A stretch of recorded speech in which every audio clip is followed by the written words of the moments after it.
Has PvP really got you feeling down? Are you tired of being desynced by medium weaving crystal weapon and LA weapons damn sorks? Or getting sniped down by a team of 4 intellectual bowblades from halfway across the map? Yeah, boy. What about PvE? What? Are you totally over it whenever you're running a dungeon and then suddenly your character freezes up worse than you do whenever a girl talks to you? And let's not forget about the bugs, the features, that you experience while questing. If you want a break from all this noise, then may I suggest farming for materials. It's honestly a really reliable way to make gold. You can pick nodes while you wait for your raid team to all log on before you decide to go wipe in a trial for 2 hours. Or while you wait for your dungeon queue to pop so that you can get instantly kicked and reported for queuing as a fake healer the second you load into the dungeon. Whatever the case may be, if you ever decide that you want to farm some mats to use for yourself or to sell for gold, allow me to share some more amazing spots that you should totally check out.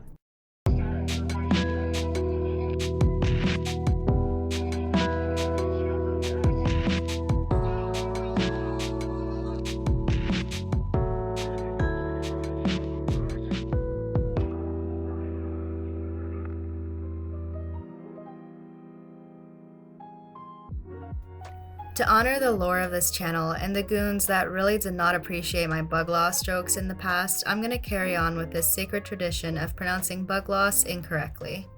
I actually asked my mom, who has a degree in plant pathology, so she kinda knows her plants, how to pronounce bug loss, and she said it's bug loss, so checkmate, atheists. But then I found out that she pronounces bugles, like the chips. She pronounces them buggles, so yeah. Anyways, I already showed you what I'll be discussing today, so feel free to skip ahead and use the timestamps in the description to navigate the video. Like I did in my last video, I also want to include some material farming tips in this video that I've yet to mention before I send you off to go check out all the node-dense spots that I know of, so that I can ensure that I'm sending you off to go farm as efficiently as you possibly can. Despite being monotonous in nature, farming materials is actually one of the most reliable and financially rewarding gold-making methods on ESO, if you have a trader to sell them in, of course. Mind you, I'm also speaking as a player on PCNA, where currently Dregwax is selling for over 20k a piece, and purple jewelry platings go for 70k. But then again, everything's expensive on PCNA, so these prices are relatively fair, all things considered.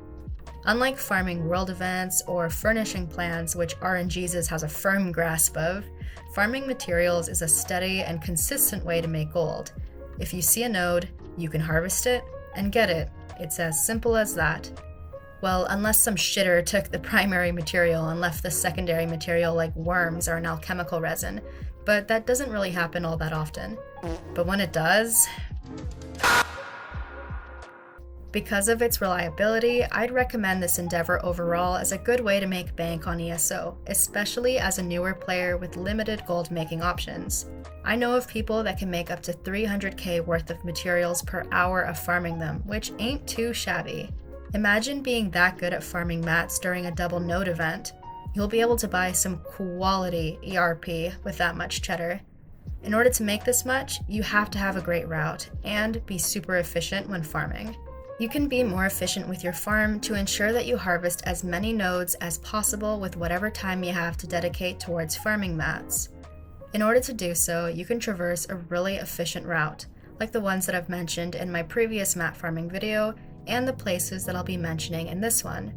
But you can also increase the efficiency of your farm by wearing specific gear. Alcast has an amazing material farming build up on his website called Welcome, ladies and gentlemen. that I'd highly recommend. And if you're going, Artea, what the fuck? I already have 15 sets stored on each of my characters. I don't want to carry anymore. I hear you loud and clear, sister. I'm the same way. Instead, I just put on the Ring of the Wild Hunt, and that alone really allows me to clear more distance in less time, and subsequently harvest more nodes.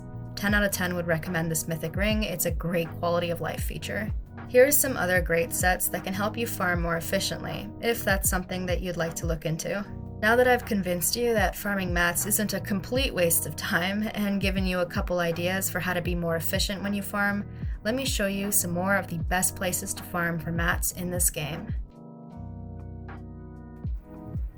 In my last mat farming video, a subscriber brought up a really sound point, which was that they prefer to not farm in starter zones like Balfoyan because they don't want to potentially take away nodes from all the newer players that are just starting the game.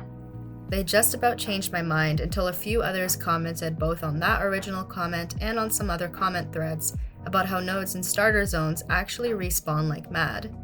Some theorized it was because of the player population in the zone, while others suggested that it had to do with how many nodes get harvested in a given time. Either way, this would explain why starter zones are a popular place to farm, seeing as nodes respawn so quickly. So you don't actually end up taking away valuable resources like bootyliciouses from players, fortunately enough. As you saw already, you can port to the way shrine in Dalmara and run a loop around the surrounding area. Once the nodes are all empty, what I like to do is make my way past the town here and towards the beach on the east side. The crazy thing with Balfoyan is that no matter how many people are in the area, this doesn't seem to hinder my ability to harvest nodes at a good pace because of how quickly they respawn. Oftentimes, I can just run around in circles by that way shrine and pick up enough materials that way. It's pretty crazy. If you're looking for alchemy materials specifically, like boob gloss, then I highly recommend checking out the Hollow City in Cold Harbor. Not only is the place packed full of alchemy nodes, but they respawn like crazy. As for the route itself, simply port to the way shrine in the Hollow City and run around the entirety of the place and collect every node you run into. I usually go counterclockwise, as if I'm making my way to the luxury vendor, and then I make my way back to the way shrine.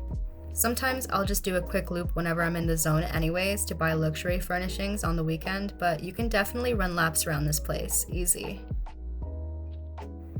Finding a sweet spot to farm in Craglorn is always nice, since there's that small chance you can receive a fortified or potent Nerncrux while farming nodes.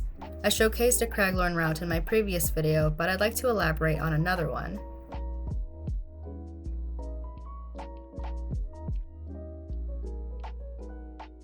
For this one, I port to Shada's Tier, and then check out this little area here by the bottom of this cliff, before turning around and traversing the perimeter of this lake and checking out the grassy hills to my left that are full of big Lewises.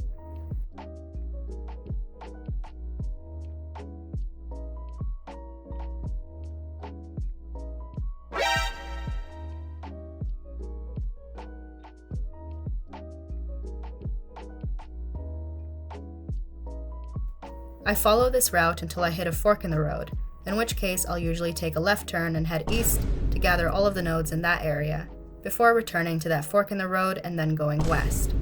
Once I reach the end of the road on the west side, I make my way back to the way shrine. It always helps to have a few spots to grind for mats in Craglorn, in case one of them's already being farmed by a handful of people, so hopefully this route can be added to your Craglorn collection. For my Stormhaven route, I port to the Alcast Castle way shrine and then head south towards the Firebrand Keep way shrine. I also make sure to take a quick detour to the east towards Windridge Cave to pick up all the nodes in the area. There is a Dragon Guard daily that requires that you interact with a quest object in this cave, so I always make sure to pick up all the nodes in the area whenever I've got that daily.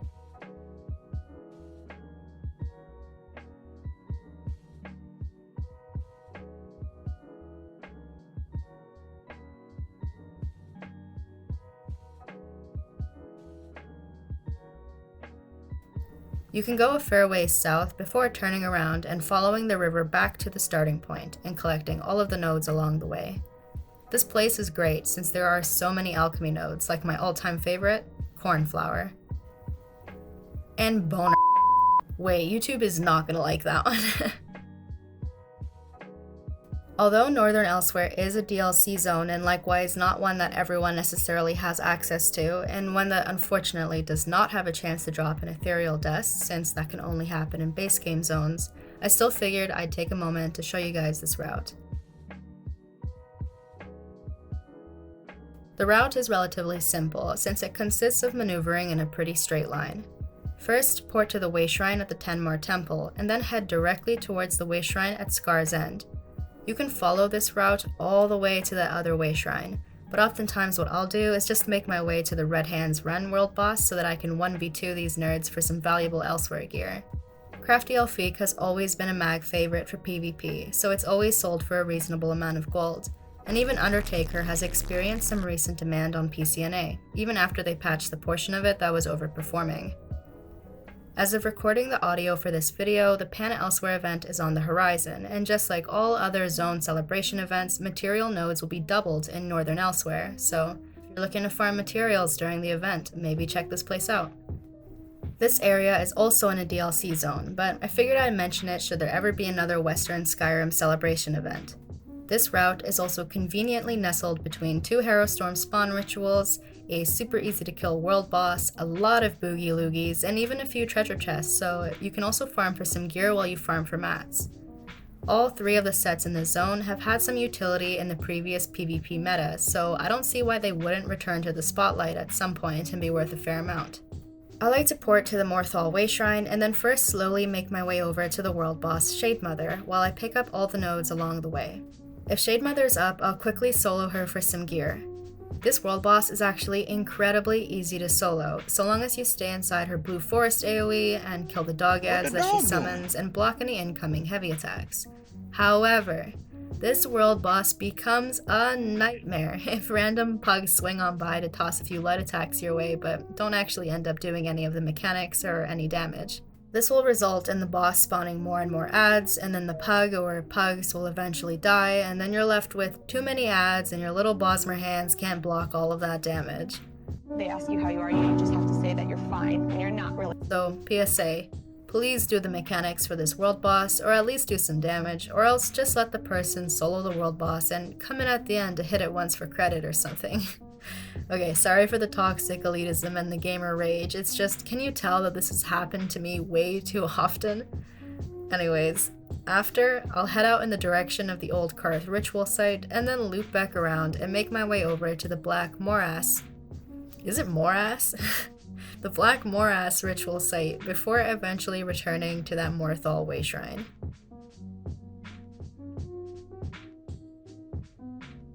And that's all for this video. If you've watched both map farming videos, you've surely begun to acquire quite the collection of farming routes, and I hope that they can be of use to you.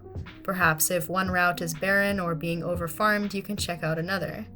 Besides the routes themselves, I hope my recommendations on sets and suggestions for how to best scout out your own efficient route will be able to further assist you. I'd love to give thanks to those that have bought me coffees to show their support, and to those that have boosted our community server so that we could unlock all of these cool new server level 2 features. And of course, thank you guys for watching, and I'll see you in the next video. Cheers!